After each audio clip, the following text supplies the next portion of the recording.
Hello my dear friends, welcome to movie Hunter YouTube channel. So friends, আজকে আমি একটি ইংরেজি মুভি নিয়ে আলোচনা করব, যেটি হচ্ছে 10 things I hate about you. 10টা জিনিস যেটা আমি তোমার সম্বন্ধে ঘৃণা করি।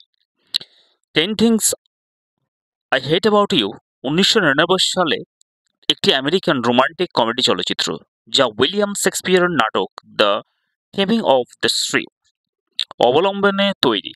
ছবির মূল চরিত্রে অভিনয় করেছেন Heath Ledger, Julia styles, Joseph Gordon Leavitt এবং লারিসা ওয়েলিগ। গল্পটি স্কুল জীবনের প্রেম, ভুল বোঝাবুঝি, বন্ধুত্ব এবং পারিবারিক সম্পর্ককে কেন্দ্র করে গড়ে উঠেছে।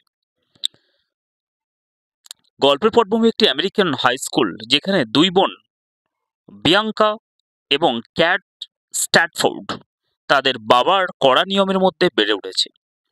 বিয়াঙ্কা সুন্দরী, প্রাণবন্ত এবং সামাজিকভাবে জনপ্রিয়।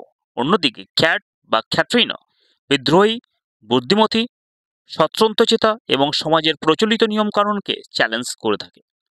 তাদের বাবা ডক্টর ওয়াল্টার স্ট্যাটফোর্ড একজন কড়া শাসনের পিতা। তিনি মেয়েদের স্বাধীনতা নিয়ে অত্যন্ত কঠোর। তার নিয়ম অনুযায়ী রিয়াঙ্কা তখনই প্রেম করতে পারবে যখন তার দিদি ক্যাট প্রেমে পড়বে। কিন্তু ক্যাটের বিদ্রোহী মনোভাব এবং কঠিন স্বভাবের কারণে সে ছেলেদের থেকে দূরত্ব বজায় রাখে। ফলে রিয়াঙ্কার প্রেমের সম্ভাবনা শূন্যের কাছাকাছি থেকেই যায়।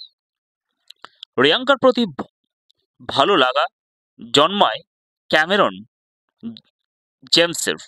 সে সদ্য স্কুলে ভর্তি হয়েছে। ক্যামেরন একজন মেধাবী ছাত্র এবং সরল প্রাণ, কিন্তু রিয়াঙ্কার হৃদয় জয় করা তার জন্য সহজ নয়, কারণ রিয়াঙ্কা ইতিমধ্যে স্কুলের সুদর্শন এবং অহংকারী ছেলে জয়ী ডোনারের প্রতি আকৃষ্ট হয়েছে। ক্যামেরন যখন জানতে পারে যে রিয়াঙ্কার প্রেম করার জন্য তার দিদির প্রেমে পড়া দরকার বা আবশ্যিক, তখন সে একটি বুদ্ধি খাটায়। সে ঠিক করে এমন একজন ছেলেকে খুঁজে বের করতে হবে যে ক্যাটকে প্রেমে ফেলতে পারবে। এখানেই আসে প্যাট্রিক ভনেরা, একজন রহস্যময় এবং ভয়ঙ্কর চেহারার ছেলে। স্কুল জীবনে তার চারদিকে অনেক গুজব ছড়িয়ে পড়ে। কেউ বলে যে কেউ বলে যে সে জেলে ছিল বা জেল খেটেছে। কেউ বলে সে একবার একজন স্কুল শিক্ষকের কে ছুরি দিয়ে আক্রমণ করেছিল। ক্যামেরন এবং তার বন্ধু মাইকেল জোয়ারিকে বোঝায় যে যদি সে রিয়াঙ্কার প্রেম পেতে চায়, তাহলে তাকে প্যাট্রিককে টাকা দিয়ে ক্যাটের প্রেমে পড়তে রাজি করাতে হবে। জয়ী অর্থের বিনিময়ে প্যাট্রিককে এই প্রস্তাব দেয় এবং প্যাট্রিক রাজিও হয়ে যায়। প্রথম দিকে ক্যাট প্যাট্রিককে পুরোপুরি এড়িয়ে চলে। সে জানে ছেলেরা সাধারণত তার কঠিন স্বভাবের জন্য তার কাছে আসে না, কিন্তু প্যাট্রিক ধৈর্য হারায় না। সে বিভিন্ন উপায়ে ক্যাটের মন জয় করার চেষ্টা করে।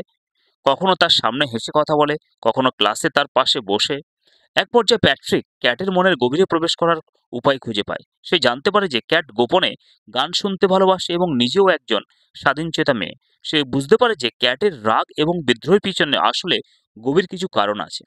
একদিকে ক্যামেরন ও রিয়াঙ্কার সঙ্গে বন্ধুত্ব গড়ে তোলা এবং ধীরে ধীরে তাকে বোঝানোর চেষ্টা করে যে জয়ী আসলে একজন অহংকারী ছেলে। সে কেবল তাকে বাহ্যিক সৌন্দর্যের জন্য চায়। প্যাট্রিক ক্যাটকে একটা কনসার্টে নিয়ে যাওয়ার চেষ্টা করে, কিন্তু ক্যাট শুরুতে রাজি হয় না। তবে কিছুদিনের পর এক পার্টিতে গিয়ে ক্যাট অতিরিক্ত মদ্যপান করে ফেলে এবং প্যাট্রিক তাকে রক্ষা করে। সে ক্যাটকে বাড়ি পৌঁছে দেয়, কিন্তু তার প্রতি কোনো খারাপ আচরণ করে না, যা ক্যাটকে অবাক করে দেয়। এরপর থেকে ক্যাট প্যাট্রিককে অন্যভাবে দেখতে শুরু করে। সে বুঝতে পারে প্যাট্রিক হয়তো অন্যদের মতো নয়। অন্যদিকে ক্যামেরন ধৈর্য করে রিয়াঙ্কার প্রতি তার আন্তরিক ভালোবাসা প্রকাশ করতে থাকে। সে রিয়াঙ্কাকে বোঝানোর চেষ্টা করে যে সত্যিকারের ভালোবাসা কেমন হওয়া উচিত। একটি আইকনিক দৃশ্য হলো যখন ক্যাটের প্রতি ভালোবাসা প্রকাশ করতে প্যাট্রিক পুরো স্কুলের সামনে গান গায়।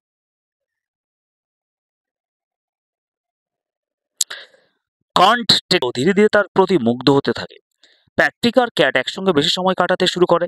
ক্যাট প্যাট্রিককে তার অতীতের কথা জানায়, কিভাবে সে একসময় অন্যদের মতো, কিন্তু জীবনের কিছু কঠিন অভিজ্ঞতা তাকে বদলে দিয়েছে। বিয়াঙ্কাস শেষ পর্যন্ত বুঝতে পারে যে ক্যামেরনই তাকে সত্যিকারে ভালোবাসে, আর জয়ী শুধুমাত্র তাকে ব্যবহার করতে চেয়েছিল। কিন্তু সুখ বেশি দিন টিকে থাকে না। একদিন ক্যাট জানতে পারে যে প্যাট্রিক প্রথম দিকে টাকা পাওয়ার জন্য তার প্রেমে পড়ার অভিনয় করেছিল। ক্যাট প্রচণ্ড রেগে যায় এবং তাকে ত্যাগ করে। প্যাট্রিক নিজের ভুল বুঝতে পারে এবং আন্তরিকভাবে দুঃখিত হয়। অন্যদিকে বিয়াঙ্কা যখন জানতে পারে যে জয়ী এই পুরো পরিকল্পনার পেছনে ছিল, তখন সে তাকে থাপ্পড় মারে এবং ক্যামেরনের প্রতি তার ভালোবাসা প্রকাশ করে থাকে। সিনেমা শেষে ক্যাট তার ক্লাসের একটি assignment 10 things I hate about you শিরোনামে একটি কবিতা লেখে, যেখানে সে প্যাট্রিককে ঘৃণা করার 10টি কারণ বলে, কিন্তু শেষ লাইনে স্বীকার যে আসলে সে তাকে ঘৃণা করতে পারে না, কারণ সে সত্যিই তাকে ভালোবাসে। প্যাট্রিক তাকে একটি গিটার উপহার দেয়, যা প্রমাণ করে যে সে সত্যিই তার প্রতি আন্তরিক ছিল। ক্যাট অবশেষে তাকে ক্ষমা করে এবং তারা আবার। সুতরাং 10 things I hate about you শুধুমাত্র একটি সাধারণ কিশোরের প্রেমের গল্প নয়, এটি আবেগ,